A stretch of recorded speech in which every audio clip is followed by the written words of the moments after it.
आज डेट है 2 जनवरी 2026 और टाइम हो रहा है 11:40 और धूप हो रखी है अच्छी खासी। तो मैं छत पे आया हुआ था थोड़ा।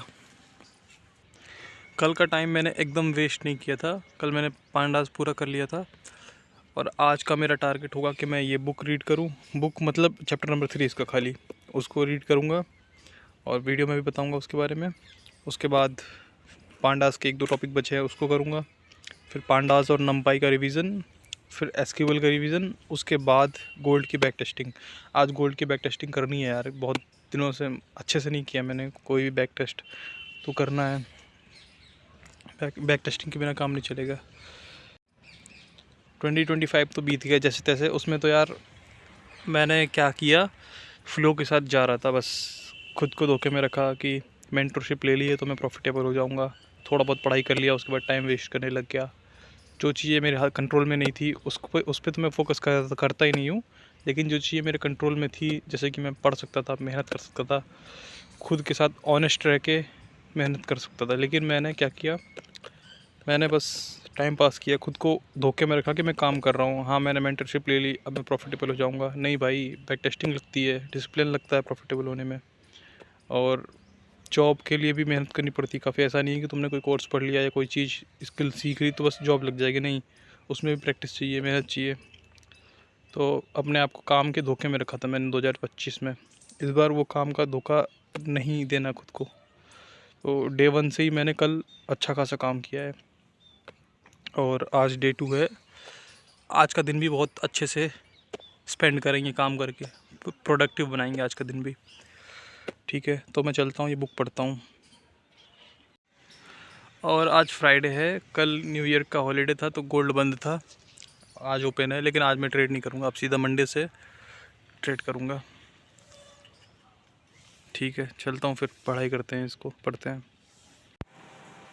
टाइम हो रहा है 1:15 और मैंने चैप्टर नंबर 3 पढ़ लिया है। काफ़ी लंबा चैप्टर था और अच्छे से समझ में नहीं आया मुझे, लेकिन जो कोर आइडिया था उसका वो मुझे समझ में आ गया है। तो एक बार मैं फिर से पढ़ूँगा इसको शाम को, तब इसके बारे में बताऊँगा कि क्या बताया था इसमें। ठीक है, तो अभी मैं पढ़ाई करने जा रहा हूँ। पांडास का मेरा 1-2 टॉपिक बचा था, डेट टाइम और इंटरपोलेट, पाइवट टेबल और रेजेक्स। ये 3 टॉपिक करूँगा, 3-4 जो भी हैं इन्हें करके फिर मैं पांडास रिवाइज करूँगा। उसके बाद एसक्यूएल रिवीजन, फिर बैक टेस्टिंग करेंगे अपनी। ठीक है, चलते हैं फिर। टाइम 5:20 हो रहा है और मैंने पांडास पूरा कर लिया। जितने मेरे छोटे मोटे टॉपिक बचे थे सारे कंप्लीट हो गए। एक डेट टाइम का टॉपिक बचा है, उसे मैं नहीं करूँगा क्योंकि वो तो मैं जब प्रोजेक्ट्स वगैरह बनाऊँगा, कभी एनकाउंटर करूँगा डेट टाइम को, उसी वक्त कर लूँगा हैंड टू हैंड, ऐसी कोई ज़रूरत नहीं है। पाइथन में तो कर ही था डेट टाइम मॉड्यूल, और नहीं करा था तो भी कोई दिक्कत नहीं। तो अभी मैंने इस बुक का चैप्टर नंबर 3 पढ़ा। पांडास करने में यार लेकिन बहुत टाइम लगा, एग्जाम्पल के थ्रू कर रहा था ना। तो अभी मैं इस बुक का चैप्टर नंबर 3 पढ़ा और उस चैप्टर में ऑथर बात करता है रिस्पॉन्सिबिलिटी लेने के बारे में। रिस्पॉन्सिबिलिटी खुद की और अपने ट्रेड की। तो ऑथर बताता है कि मार्केट में जो कुछ भी होता है उसके रिस्पॉन्सिबल सिर्फ़ और सिर्फ आप होते हो। सुनने में बहुत आसान लगता है कि हाँ, रिस्पॉन्सिबिलिटी लेनी चाहिए अपनी ट्रेड की, लेकिन नहीं लेता कोई रिस्पॉन्सिबिलिटी। अगर लेता तो उस जो भी नेगेटिव इमोशंस आते हैं ऐसा लगने के बाद वो ना आते। सोचो ज़रा, हमने ट्रेड ले लिया, उसके बाद हमारा माइंडसेट क्या होता है कि मार्केट इसको फुलफ़िल करेगा टीपी को, ऐसे ही होता है ना। और नहीं होता, अगर टीपी नहीं मिलता हमें तो फिर हम बैठ के बाद में फ्रस्ट्रेट होते हैं या फिर गुस्सा करते हैं, या तरह तरह के इमोशंस हमारे अंदर आते हैं। वो क्यों आते हैं? क्योंकि हमारी उम्मीद के अगेंस्ट ही है मार्केट। तो पहली चीज़ तो हमें ये चीज़ हमेशा मान के चलनी है कि 2 पहलू हैं हमारे ट्रेड के, या तो लॉस में जाएगा या प्रॉफिट में, एक्सेप्ट करना है। दूसरा, हमारा एक जो चैप्टर नंबर 2 में था कि एक फ्रेमवर्क होना चाहिए एंट्री, एग्ज़िट और वेट करने का। तीसरा, रिस्पॉन्सिबिलिटी लेनी है। मार्केट के पास कोई ऑब्लिगेशन नहीं है कि हमारे टीपी को फुलफ़िल करेगा। क्यों करेगा टीपी को फुलफ़िल भाई? वो तो एसएल भी लेगा, क्यों नहीं लेगा? क्योंकि जैसे हमको प्रॉफिट चाहिए वैसे मार्केट जो भी चला रहा है उनको भी तो प्रॉफिट चाहिए। वो कैसे कमाएंगे? पूरा गेम एक दूसरे से पैसा छीनने का है मार्केट। तो यहाँ पे अपने ट्रेड की रिस्पॉन्सिबिलिटी खुद लेनी है। मार्केट को कभी ब्लेम नहीं करना है कि मेरा टीपी मिला या एसएल गया, जो कुछ भी हो रहा है तुम्हारी वजह से हो रहा है, मार्केट की वजह से कुछ नहीं हो रहा। मार्केट न्यूट्रल ही चलता है। और जब हम मार्केट को ब्लेम करने लगते हैं तो फिर तब ऐसी सिचुएशंस आती है कि हमें ऐसा लगता है कि मार्केट हमारे अगेंस्ट चल रहा है जब भी हम आगे से ट्रेड करते हैं। अच्छा छोड़ो, याद करो जब स्टार्टिंग में हम लोग इस फील्ड में घुसे थे तो स्टार्टिंग में ऑलमोस्ट मतलब ज़्यादातर लोगों का इसमें प्रॉफिट होता है। पहले जो भी 1-2 ट्रेड होते हैं वो प्रॉफिट में जाते हैं। क्यों? क्योंकि हम केयर फ्री होकर ट्रेड करते हैं बिना फियर के साथ। लेकिन जब पहला दूसरा लॉस लगता है ना तो हमारे अंदर फियर आने लगता है। उसके बाद इंसान लर्निंग करने जाता है, लेकिन उसकी लर्निंग इस चीज़ से मोटिवेटेड नहीं होती है कि मैं एक सिस्टमेटिक ट्रेडिंग करूँगा।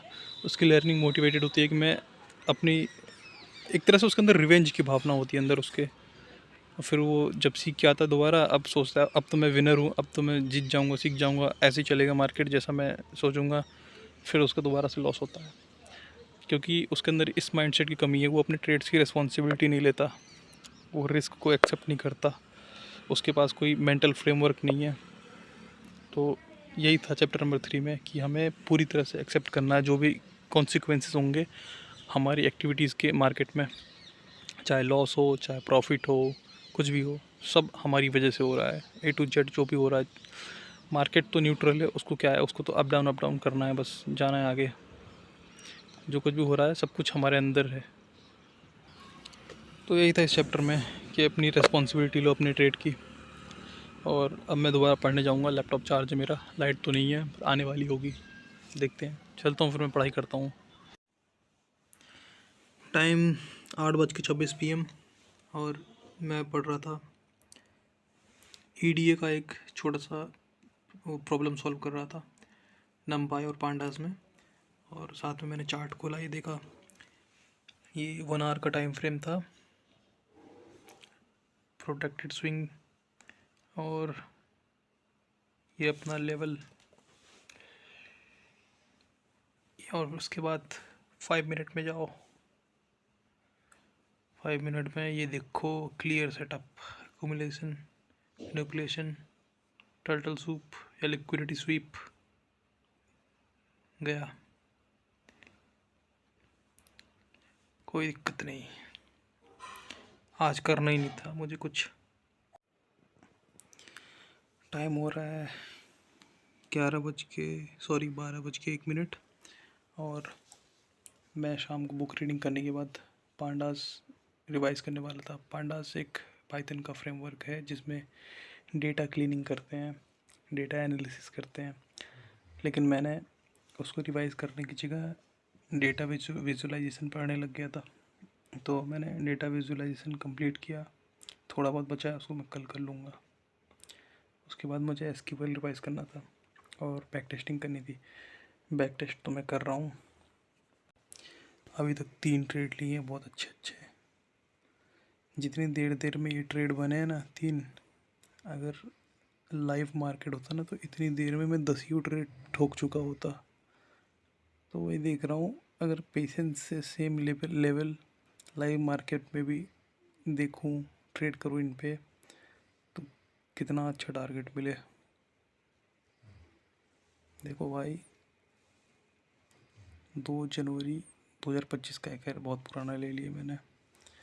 2 जनवरी से लेकर 12 जनवरी तक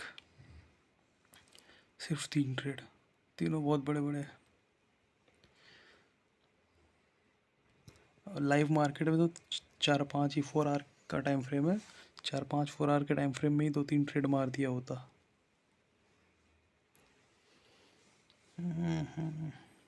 सुधारना पड़ेगा खुद को, हर जगह ट्रेड नहीं लेना होता है।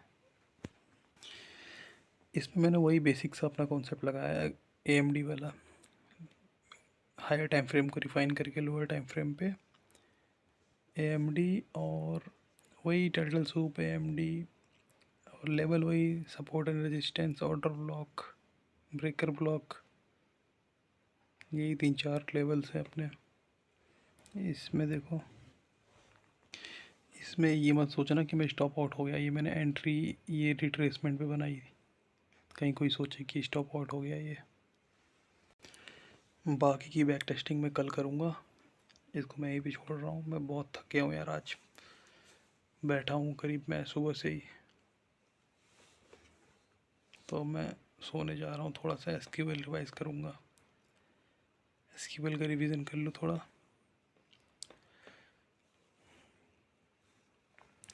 ज़्यादा रिवाइज़ नहीं करूँगा, सिर्फ ये वाला पार्ट जो बेसिक से DDL DML कमांड्स तक ये रिवाइज़ करूँगा। कल देखूँगा, हो सके तो डेट एंड टाइम फंक्शन तक रिवाइज़ कर लूँगा, देखूँगा। तो देखता हूँ अब